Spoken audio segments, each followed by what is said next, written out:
Okay, शतक शानदार था लेकिन मैच जिताया जडेजा ने और फिर हेडलाइन में मिस हो गया। अरे यार आप सुधार ही नहीं प्रोड्यूसर साहब। हाँ, क्योंकि देखिए क्या होता है ना, मैं फिर बोल रहा हूँ, मतलब एक समय था जब ऐसा लग रहा था बांग्लादेश 300 सवा 300 रन बना देगा, ठीक है। उसके बाद हमारे देश में प्रॉब्लम क्या है ना, ठीक है विराट कोहली ने बहुत अच्छी बैटिंग की विदाउट अ डाउट, और विराट कोहली जब बैटिंग करते हैं ना देख के मन जैसे अच्छी बैटिंग करते हैं, और लास्ट जो छक्का लगाया वो एक बिल्कुल जैसे क्या बोलते हैं, मतलब वो वर्ड में मिस कर रहा हूँ, लेकिन गदगद हो जाता है। हाँ, गदगद हो जाता है, वो मंत्र मुग्ध होता है ना कुछ ऐसा, वो वैसा हो जाता है जिस तरीके वो बैटिंग करते हैं। लेकिन कल मैच एक्चुअली जिताया जडेजा ने कल, मतलब जिस तरीके की उन्होंने बॉलिंग की और जो कैच लिया था ना उन्होंने, वो कैच मतलब देख के, खैर कोहली ने खुद कहा उनको एम्बेरसमेंट हो रही थी, उनको प्लेयर ऑफ द मैच मिला तो उसके लिए, क्योंकि वो लग रहा था कि हर जगह ये बायसनेस है, ये और कुछ नहीं है, ये बायसनेस है। ये अगर कोहली नहीं होते कोई और होता तो जडेजा को ही मिलना था वैसे player of the match. But खैर ठीक है, हम जीते, मेन चीज़ ये है कि हम जीते और लगातार 4 मैच जीत लिए, और अब ऐसा लग रहा है कि हमारी टीम लग रहा है कि काफ़ी स्ट्रांग है। और जो पिछले वर्ल्ड कप में मिसिंग था, इस वर्ल्ड कप में, पिछले वर्ल्ड कप में हमको जीतना चाहिए था, वो बस वो एक खराब मैच हो गया न्यूजीलैंड के साथ, और वहाँ पे हमारा वो मिडिल ऑर्डर मिसिंग था। वो इस बार हमने एक अच्छी चीज़ की है कि इस बार मिडिल ऑर्डर में श्रेयस अय्यर, केएल राहुल, हार्दिक वगैरह, मतलब एक अच्छा मिडिल ऑर्डर है हमारे पास, तो संकेत तो सारे अच्छे लग रहे हैं। और अब मेरे ख्याल से और एक मैच जीतने की ज़रूरत है हमको, फिर हम आ जाएंगे सेमीफाइनल में। तो अच्छा लग रहा है वैसे मैच मतलब देख के, लेकिन तो एटलीस्ट कुछ तो अच्छा है फ्राइडे सुबह शुरुआत करने के लिए। बाकी सब रेड दिख रहा हो भले, लेकिन एटलीस्ट क्रिकेट से अच्छे संकेत आ रहे हैं। मुंबई आउटिंग बहुत कम है ना। हाँ बहुत कम है अभी, वैसे हमारा एक मैच है मुंबई में। हाँ, एक मैच है। हाँ एक मैच है मुंबई में हमारा, और हमारा सेमीफाइनल मुंबई में होगा अगर पाकिस्तान के साथ ना हुआ तो। अगर हम सेमीफाइनल रिजर्व रख रखा है कि पाकिस्तान अगर सेमीफाइनल इंडिया वर्सेस पाकिस्तान है तो कोलकाता में होगा, अगर सेमीफाइनल इंडिया का किसी भी और टीम के साथ है तो मुंबई में होगा, क्योंकि पाकिस्तान की टीम मुंबई में नहीं खेलेगी। हाँ, टिकट खरीदने वाला क्या टिकट खरीदने वाला ये लीप ऑफ फेथ लेगा कि पाकिस्तान नहीं पहुंचेगी, और क्या। या फिर आप ये देखिए, अब एक तरीके से आप ये मान लीजिए कि हम नंबर 1 पर एंड करेंगे, मतलब हम या न्यूजीलैंड। अब इंडिया वर्सेस न्यूजीलैंड का मैच एक तरीके से डिसाइडर होगा कि नंबर 1 और 2 पे कौन आने वाला है। चांसेस हैं कि हम नंबर 1 पे होंगे। अगर हम नंबर 1 पे होंगे तो हमारा पाकिस्तान के साथ तभी होगा अगर पाकिस्तान नंबर 4 पे आएगा। अगर आपको लग रहा है कि 1 हम होंगे और 2 न्यूजीलैंड होगा, 1 और 2 का तो ये फैक्टर है। अब अगर हम 2 अगर पाकिस्तान 3 हो गया तो भी हमारा मैच होगा, और हम 4 हो गए पाकिस्तान 4 हो गया तो भी हमारा मैच होगा। जितना पाकिस्तान की स्ट्रेंथ है मेरे ख्याल से दे शुड रीच टॉप 4, जो क्योंकि बाकी टीमें थोड़ा बहुत स्ट्रगल कर रही हैं, दे शुड रीच टॉप 4। तो अब उसमें यह आपको अंदाजा लगाना है कि आपका मैच उनके साथ होगा या नहीं होगा। अगर उनके साथ होगा तो सेमीफाइनल पढ़ना, या तो फिर आप एक काम करें, सीधा फाइनल की टिकट बुक कराएं, कि भाई फाइनल कहीं भी होगा वो तो अहमदाबाद में ही होना, मतलब वो तो इंडिया का अगर होगा तो खैर वहीं पे होगा। खैर एनीवे, बहुत लंबी बात हो गई क्रिकेट पे, आज थोड़ा फ्राइडे है इसके लिए इस पर आ गए थे। अब एक काम करते हैं, अब आते हैं जरा मार्केट पर। और मार्केट में तकलीफ क्या है? मार्केट में तकलीफ है हमारे पावल साहब। वो जो हमने एक फोटो दिखाई थी ना कि वो हाइट के हिसाब से रेट्स आगे बढ़ती जा रही हैं। तो अभी आपको क्या करना है, आपको इस मार्केट में ट्रेडिंग और इन्वेस्टिंग 2 अलग अलग अप्रोच रखनी है। बहुत सिंपल है, मतलब कहने के लिए सिंपल, करने के लिए टफ है। ट्रेडर्स को स्क्रीन को रिस्पेक्ट करना है और अपना कैपिटल बचाइए। बहुत टफ मार्केट है, प्लीज़ इस मार्केट में अपना कैपिटल बचाइए। आगे इजी मार्केट भी आएगी तब पैसा बना लेना, इस मार्केट में पैसा बचा लीजिए ताकि जब अच्छी मार्केट आए तो उसमें आप पैसा बना सकें। अगर आप इस मार्केट में शॉर्ट सेल नहीं कर सकते और इंट्राडे में डिफरेंट पोजीशन नहीं ले सकते हैं तो ये मार्केट आपके लिए नहीं है। इस मार्केट में हो क्या रहा है, पोजिशनली शॉर्ट साइड पर पैसा बन रहा है और इंट्राडे में लॉन्ग साइड पर पैसा बन रहा है। कल भी एक ट्रेड मिली आपको इंट्राडे में लॉन्ग साइड की, इवन परसों को छोड़ दीजिए, उससे पहले भी एक ट्रेड मिली आपको लॉन्ग साइड पर। तो लॉन्ग साइड में मार्केट 19500 को रिस्पेक्ट कर रहा है, वहां से आपको एक बाउंस दे रहा है। हालांकि बार बार टेस्ट हो रहा है वो लेवल, तो इवेंचुअली शायद ब्रेक हो जाए, लेकिन पोजिशनल शॉर्ट और इंट्राडे लॉन्ग आप कर सकते हैं। रिकवरी फेल होने पर आप वापस सेल कर सकते हैं। अगर ये आप कर सकते हैं तो आप इस मार्केट में ट्रेड कर सकते हैं, वरना अभी इस मार्केट में ट्रेड ना करें। नियर टर्म का टेक्सचर जो है थोड़ा इस समय खराब हो चुका है। इन्वेस्टर्स को क्या करना है, इन्वेस्टर्स को 8 से 10 अच्छे शेयर चुनने जो आप नहीं खरीद पाए पिछले 3 महीने की रैली में, आपको लगा कि मेरे हाथ से निकल गए, और अब हर डिक्लाइन में ऐड करें। जो गाबा सर बोलते हैं ना, माई स्टॉक माई प्राइस, अब वो अगर आप फॉलो करते हैं तो ये फेज मिलेगा आपको जिसमें आपको आपके प्राइस भले ही ना मिले लेकिन आपके प्राइस से थोड़ा महंगा ही सही मिल जाएगा। ये एक मौका होगा और यूज़ करने का। लेकिन अगर ट्रेडर है तो प्लीज़ ध्यान रखें, ये सब ग्लोबल कनेक्टेड होते हैं मार्केट्स। इस समय मार्केट में ग्लोबल वीकनेस है और अच्छी वीकनेस, और एक रीजन से वीकनेस है मार्केट में। जो एक चल रहा था, एक व्यू बन रहा था, हमारा व्यू क्या था कि हम ऑल टाइम हाई हिट करेंगे अक्टूबर में, क्योंकि ग्लोबल मार्केट ने एक व्यू बना लिया था कि 1 नवंबर को पॉज आएगा फेड की तरफ से। लेकिन जो जिस तरीके के बयान आ रहे हैं ना, उससे ये लग रहा है कि अभी तो रेट हाइक बाकी है सिस्टम में और काफी समय तक हाई रहने वाले हैं रेट्स। इसके लिए इसने थोड़ा सा मूड बिगाड़ा है मार्केट का। चलिए, तो ये मूड जो बिगड़ रहा है, आज के लिए जो संकेत बुरे आ रहे हैं उस पर आता हूं। पहले तो आप सबको नवरात्रि तो चली रही है तो उसकी बधाइयां, और साथ साथ दुर्गा पूजा आज से शुरुआत हो रही है। हम सब की तरफ से आप सबको ढेरों शुभकामनाएं, ढेरों बधाइयां। इंपॉर्टेंट दिन है भाई, और संकेत आ रहे हैं फ्राइडे के लिए फिर वीकनेस वाले। गिफ्ट निफ्टी गांधीनगर से कह रहा है 100 पॉइंट का दबाव, सुबह से इसी तरह की कमजोरी, आधे % के आसपास के गैप डाउन के इंडिकेशंस आ रहे हैं, और समीकरण भी ऐसे ही है कि थोड़ा सा मूड बिगड़ा हुआ है। एशिया पूरा रख दीजिएगा स्क्रीन पे, हमारे साथ साथ एशिया भी उतना ही सर, बल्कि एशिया की कई सारी पॉकेट तो हमसे ज्यादा डिटोरिएटेड, ज्यादा पिटाई झेलती हुई नजर आएंगी। ये देखिए, लार्जली एशिया का मूड यही है, 1/3, आधा, 3/4, 1%, सारा एशिया ऐसे ही कमजोर है। और दिक्कत आई है यूएस के हैंड ओवर रिलेटेड।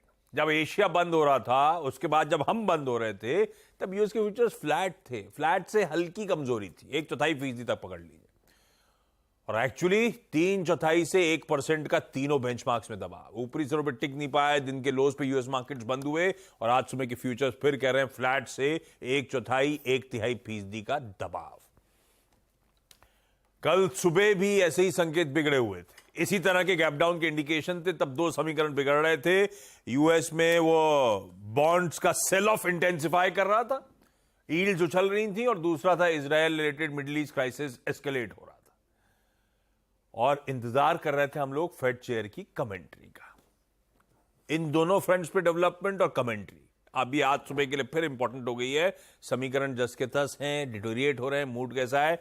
मूड थोड़ा सा जिस तो आपकी स्क्रीन पर है। बॉन्ड यील्ड आज सुबह 5% के पार चली गई थी, खैर जहां छोड़ी थी उससे इंच्ड अप नजर आएंगी, और सारे समीकरण बिगड़ते चले जा रहे हैं। ऐसे में नीरज जी, गुड मॉर्निंग आपको। ये कल और आज की तस्वीर, वो सरदर्द कम हुआ है, बढ़ गया है, और पॉवेल साहब क्या बोल दिए? नहीं, सरदर्द तो बढ़ गया है। एक्चुअली बढ़ पहले से गया था, बढ़ा था बीच बीच में, चूंकि हम लोग ट्रिगर हैप्पी लोग हैं, मार्केट थोड़ा सा चल गया तो हमारी कमेंट्री बदल जाती है। बट फैक्ट नहीं चेंज हो रहे हैं, जो मैं लगातार रोज कहता हूं कि फैक्ट बिल्कुल वैसे बने हुए हैं, चाहे बॉन्ड यील्ड देखें, क्रूड को देखें, कुछ भी।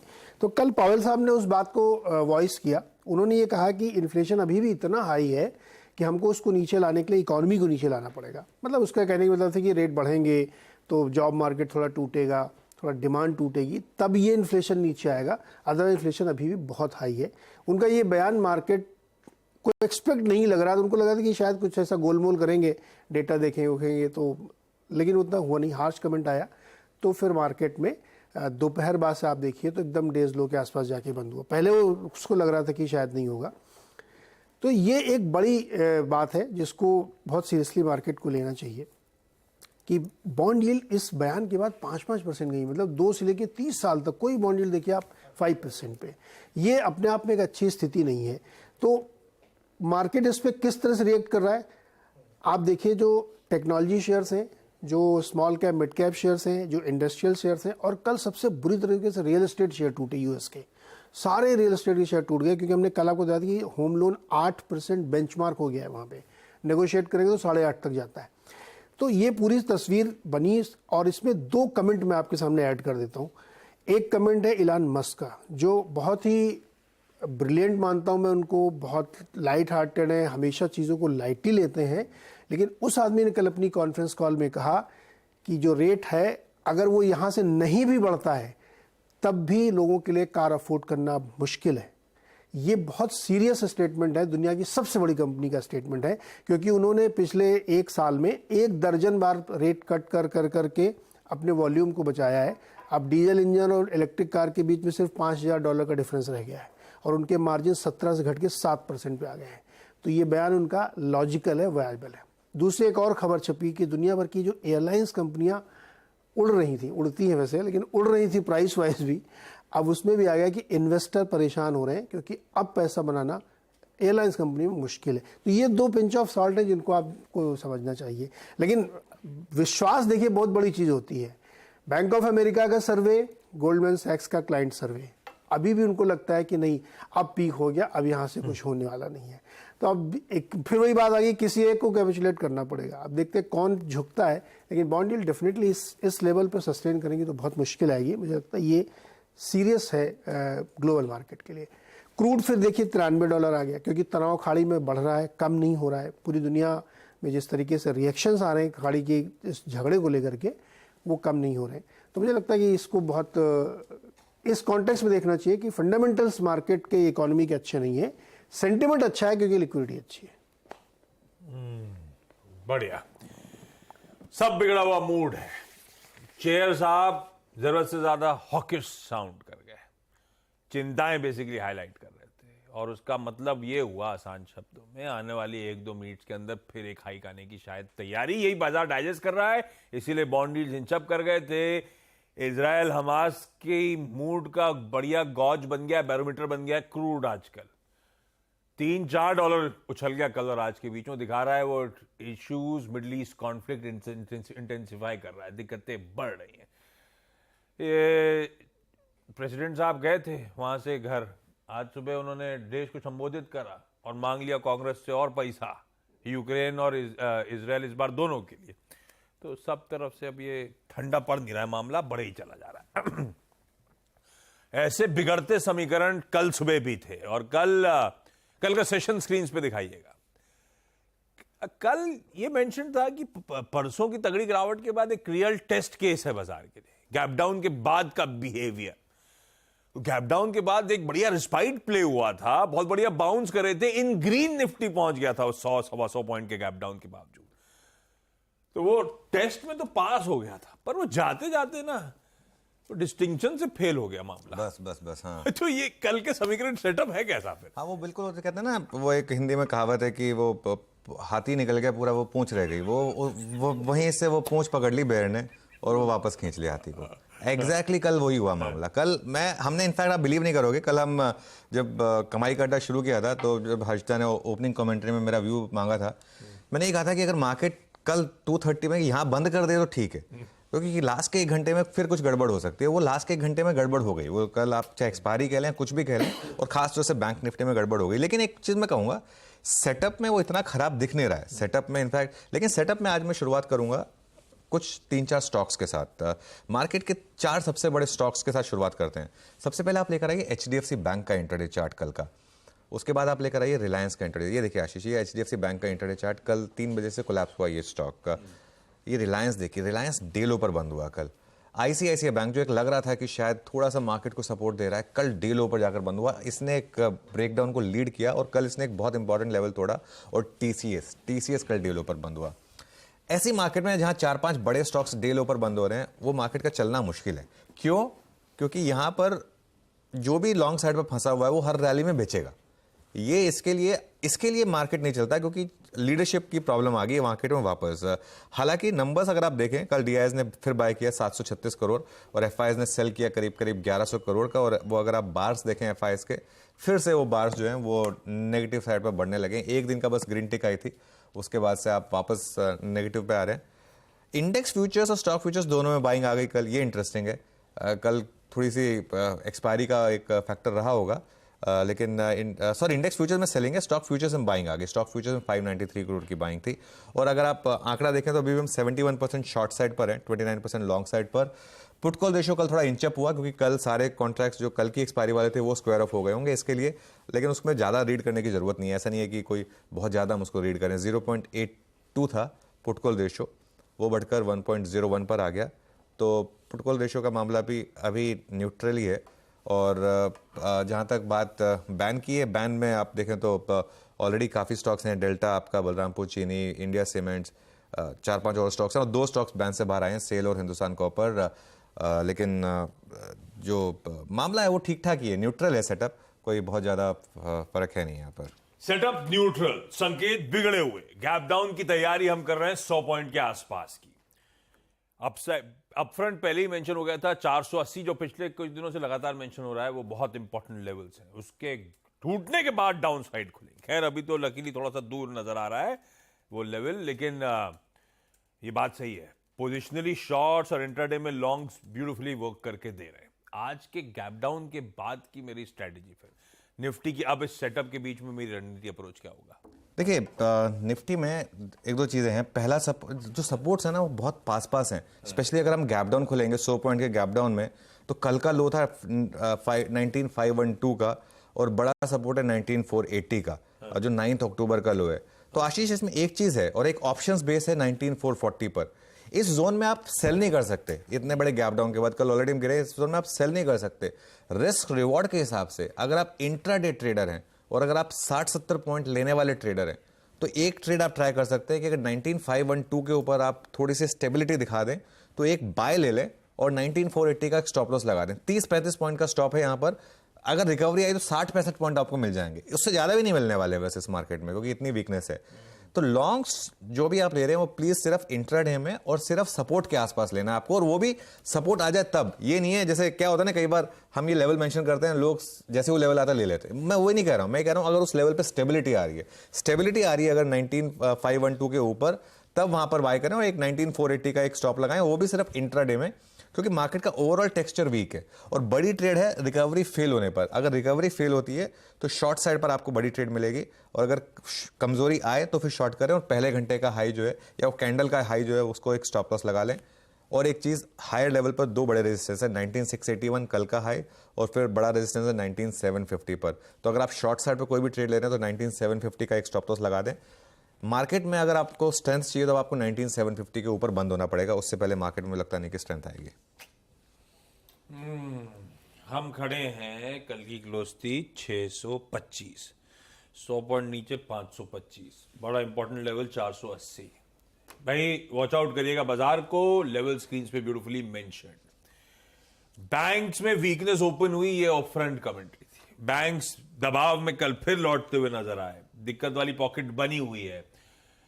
सेकेंड हाफ का पेन और इंडिविजुअल स्टॉक्स के थ्रू ब्यूटीफुली हाईलाइटेड कैसे एचडीएफसी बैंक, आईसीआईसीआई बैंक लोज की तरफ बढ़ते चले गए थे आखिरी के आधे एक घंटे में।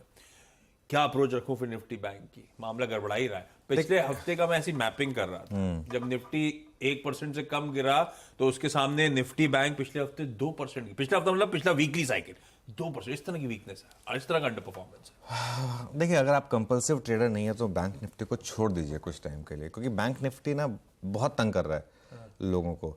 और अगर आप, जरूरी नहीं है कि हर मार्केट में हर इंडेक्स पे पैसा बनाया जाए, लेकिन अगर आप एक कंपल्सिव ट्रेडर, तो मैं लेवल बता देता हूं। पहला सपोर्ट है 43558 कल का लो, और ऑल इंपॉर्टेंट सपोर्ट है 43191 200 डे मूविंग एवरेज।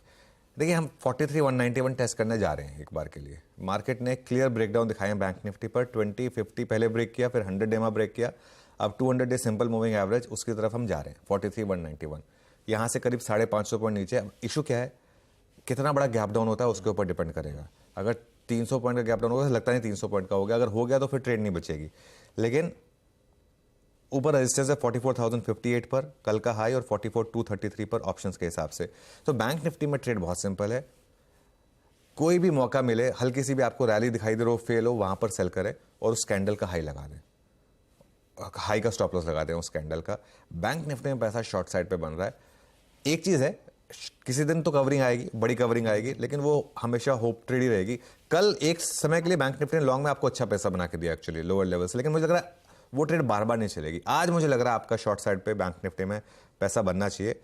हाँ, अगर 43600 के ऊपर आप स्टेबल हो गए और फिर शॉर्ट कवरिंग के साइन दिखने लगे, तब आप बाय कर सकते हैं डे लो के स्टॉप लॉस के साथ। लेकिन मेरे ख्याल से या तो बैंक निफ्टी को अवॉइड करें या फिर सेल ऑन रैली की ही अप्रोच रखें बैंक निफ्टी पे, तो बेटर रहेगा। अवॉइड करें, कंपल्सिव है तो सेल ऑन रैलीज की अप्रोच लेके चलें। लेवल्स कंपल्सिव ट्रेडर्स के लिए जो मेंशन है वो स्क्रीन पर आ गए। सीएनबीसी आवाज का पैनल भी रेडी हो रहा है।